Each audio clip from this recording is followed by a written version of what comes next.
Hello, thinkers. Welcome back to another episode. We've got Jodell Onstott, who's been with us, and she's written the book YHWH Exists and has been in other films, so Patterns of Evidence, and she's talking about the covenant. So let's get back to it. One thing, Jodell, that I tried to portray is this marriage relationship, because it says that the Israelites entered into like a marriage covenant at Mount Sinai. It basically says when the nation decides to go after other gods, it's like adultery, right? So you want to talk a little bit about that, this marriage relationship that God has with these people? So throughout the scriptural text, it talks about God wooing Israel in the wilderness. He says, I betrothed you to me, and, I wooed you to me. Think of everything that God did at the Exodus for Israel. He sent plagues. He took them through the Red Sea. He delivered them. He provided manna. He did everything that the nation needed. When you look at the law that God gave, the divine law that God gave to ancient Israel, that cannot be kept unless you have a land in which to live it.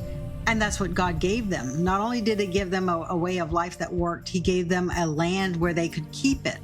Everything that a man would do for a woman and trying to win that woman over and expressing, tokens of love and sincerity and everything that could be done, Yahweh, God, did for ancient Israel.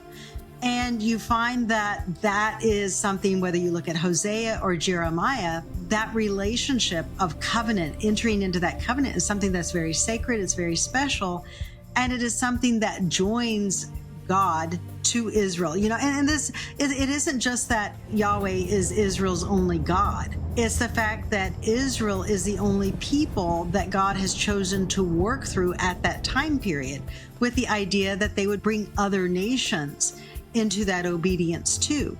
But it is only the nation of Israel that Yahweh chooses to work with. So it's this very monogamous relationship that they are each expected to uphold the terms of the covenant and abide by them. What does it mean to be chosen? In other words, if the Jews are God's chosen people? To be chosen means that when God works with you, there is a standard. And Isaiah talks about God's judgments being shown in the earth. So when you are God's chosen people, it is a way for us to test, does God keep his word? Does God do what he's going to say he's going to do? And that history, we want to look at the here and now, but it's really in the past that we see how God's judgments have worked in the past, that we can test and see how these things have happened. So to be a chosen people, it means there is the responsibility of obedience, perhaps more so than other nations, because you are the one that has the spotlight on you. The spotlights aren't on the Greeks. The spotlights aren't on, Hindus. The spotlights are on you. So you are either going to live up to that standard, or when you don't, then the judgment for violating that standard will be seen. So being chosen requires a lot of responsibility. You have to have the courage to live up to that and to meet those stipulations. But then at the same time, when you do, there's just untold blessing that comes from that. And we see all of those stages with Israel living by the covenant, having the blessings from a way of life that works versus when they depart from it. So again, it comes down to that direct correlation. What do you think is going on right now in Israel? I'm just curious, because this is a hot potato. A lot of people don't want to talk about, I think they call it eschatology, end times, things. But we're in the midst of what could lead to, a world war with other players becoming involved. I think it's important for us to know the context. And maybe it's not a question you want to answer, but how do you understand the signs of the times? Let me just start off with saying that everything that has occurred the last year, over a year, has been absolutely horrific. I cannot imagine, and I have many, many friends who live in Israel. They've lost friends, they've lost relatives, whether on October 7th or afterwards in the ongoing campaigns. But when I look at the history of God's judgments, when I look at the history of the scriptural text, I do see that when a nation, and I'm not talking about individuals, I'm talking about the overall aggregate nation, there's a direct correlation between living righteously, sanctifying that covenant, versus turning your back on it and engaging in lifestyles or engaging in other things, injustice, that take you and where you no longer have that protection. I mean, the enemies are always there, but the promise is that if you are in covenant, you will have protection. So when I'm stuck with very difficult things, I do indeed side with God's judgments are still righteous. And this would be, even if there were judgment in my own life, in my own family, then I am always looking for, where have we gone astray? Where have we departed? And I take that position because in my research, I have seen such a direct correlation between God's righteousness and how he judges righteously. And he's not arbitrary, that I have to look for the causes. And that is how I usually interpret and how I process, even in the modern world, these occurrences. Do you see any of these things connecting to an end times scenario here? I see cycles of world history. I see cycles of righteousness. I see cycles of people depart from God's way of life and they fall into, behaviors of sin. And then you find that it becomes a time of oppression. And as these times of oppression occur, you find they create a more righteous generation oftentimes. Deuteronomy 32 is the Song of Moses is really good, talking about how, Israel kicks, they rebel once they gain prosperity. And you find many nations, they gain prosperity and they rebel, and then the hardships come and the hardships lead to repentance. So the question becomes, is this a final cycle? People call this the Titler cycle because it's a process that occurs over and over again. So is this a final time where we're either going to have a final judgment? The prophets have this vision that one day we will vanquish sin. We will get so tired of hitting our head upon that proverbial wall and doing the same thing over and over again, that we will finally, Deuteronomy 30 says, you'll actually come back and you will obey, and he will establish you in the land. Israel's in the land, but this messianic era of obedience, of living according to God's way of life, that hasn't occurred yet. So, at what point will God return? And that is a question that I don't think I'm qualified to answer. I've talked to some rabbis that said that Israel has returned to the land, many of them, but they haven't returned to their God. If you just look at history repeating itself, and if you are a believer and you see God acting in history, and you see that it seems like most of the time the kingdom of Israel wasn't serving God. They were worshiping other things. And that was the battle that they've faced. And they're kind of an example for all of us, I think, in this battle between, do we acknowledge who is the creator, and do we obey? Now, there's a lot from the book of Genesis and for a believer up to Revelation that you've got to consider here. So I think what I'm hearing you saying is that a lot of these troubles or woes have come partly due to the fact that many of them don't necessarily acknowledge that there is a God. There's a lot of different beliefs going on. I know there's verses that talk about at one time they'll understand, their eyes will be open, and they'll come back to the God of their forefathers. And that is what I see is, when you look at the broad paradigm, there are a lot of texts that state that Israel will return, that Israel will get tired of her sins, and that eventually it will become a righteous nation. And that, of course, coincides with God's return to the earth.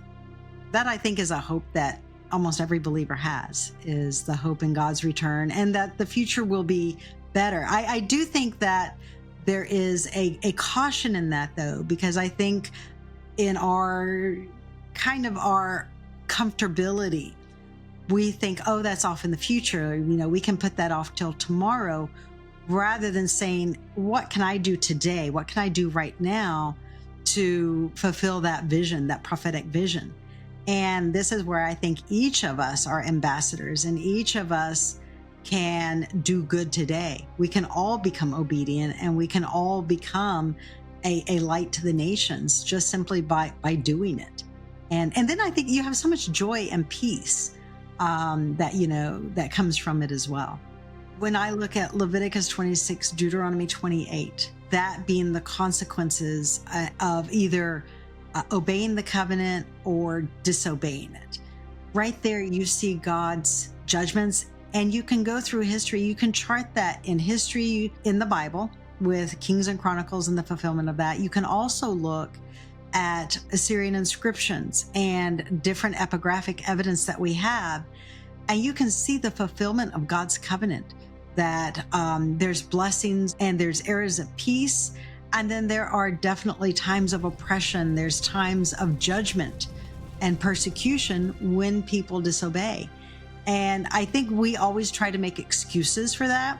We always try to rationalize it with other causes and other reasons.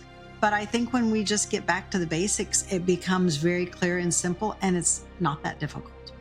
As you were talking about that, I was thinking, the Israelites are sort of, the microscope is on them, the Jewish people throughout the centuries. But what we haven't realized is that all of us, in many ways, will be held accountable for what we do. And now there are sometimes good people that seem like they've gone through very, very difficult times, and there's other bad people that seem like they're really blessed and they've got a great, easy life. But there's more to this story than just that. And I think that the Israel dilemma, as we look at it, if we go back to it again, it's going to be in theaters on November 13th, 14th. That's a Wednesday and Thursday. And then on the 17th, which is a Sunday. Once again, why would you say this is an important film for people to see? A rational faith, a faith based on facts and based on evidence, helps you from being led astray or from being, I say, gaslit by others who say there's no reason to believe this, or they say there is no evidence. When you see the patterns of evidence films, you get scholarly facts, you get knowledge, and it is something that allows you to build a faith based on a vast array of evidence that I think it just makes you a more well-rounded person, but it also makes you stronger because you can stand on your own 2 feet versus just relying on somebody else who's told you something. For me, I know anytime that I go and I read in a description myself, I see the evidence for myself, I am so much stronger in my belief system. And, it's amazing that you have put this together, that you have brought it to people so that way they can consider it. And I think it's an amazing film that will really, really strengthen people's faith. Well, thank you. When I think about, growing in your faith, you had a crisis of faith. I had a crisis of faith too. And my crisis came later on in life. I was in my 40s when it happened. And one of the things I think that these films are, and any kind of research that helps people, is that as you grow deeper and deeper and you plant in roots into your faith and you go, look, this happened here. There are times when you never thought you would have unbelief, but something happens. Maybe it's a tragedy. Maybe it's a broken marriage. Maybe it's something that happens with, you get cancer. And now you're just wondering, well, why? What's this all about? I don't know what it'd be like to live if you did not have the confidence that we have in the Bible and these events. For some reason, God called me and you and a few others to investigate this past. And I think one of the reasons it's so important is because I just heard a testimony, once again, someone who went off to college, even at a college that had a Christian label on it, an Old Testament studies, and basically they were told in that class that none of this ever happened. There's no evidence, and that person's faith was very, very shaken to the point where they couldn't even read the Bible practically. But what ends up happening is that there are schools and universities that people have come to the conclusion that there's no evidence and they don't want to look for any because there's a way they want to dismiss the Bible. Some people say, well, why do you need evidence? I just have faith. Well, that works for some people, but doesn't work for everybody. And I've met them, and they needed a little bit to help them, get through. And guess what? There is an enormous pattern of evidence, and that's in this new movie, The Israel Dilemma. And it's a 2-part film. The second part will be coming out next year, God willing. So anyway, Jodell, thank you. Any final thoughts you want to share? Well, I will say, I do believe that one of the reasons why scholars undermine the text so much is that the text itself is a mechanism of accountability. And the one thing that I have learned, whether it is a pastor, teacher, rabbi, politician, nobody wants accountability. So if you are going to give credence to the text, that means you're going to be held accountable to a standard. That means you need to live a certain lifestyle. It means that you have to treat people a certain way. And I think a lot of people kind of have this standoffishness where they think if they ignore the evidence, they ignore the patterns of those evidence, that it'll just go away. They won't be affected by it. But I see it as the way of life that it can really bring peace and unity and heal our very divided world. Because when we can agree, when we can say, this is strong evidence, this is strong evidence, look, Tiglath-Pileser lived here, we have King Uzziah, we have all of these kings, Sargon, Sennacherib, and their interactions with Israel occurred at the very time the Bible says they do. Well, when we have all of those reasons and we have all of those facts, then it allows us to actually embrace the philosophy, the teaching, the religion, the religious ideas that the Bible teaches. And I think that gives us a very, very strong foundation for our faith. People don't want to be held accountable to what the greater understanding of the text is. And in order to feel comfortable with that, you have to dismiss the text historically, archaeology, or whatever.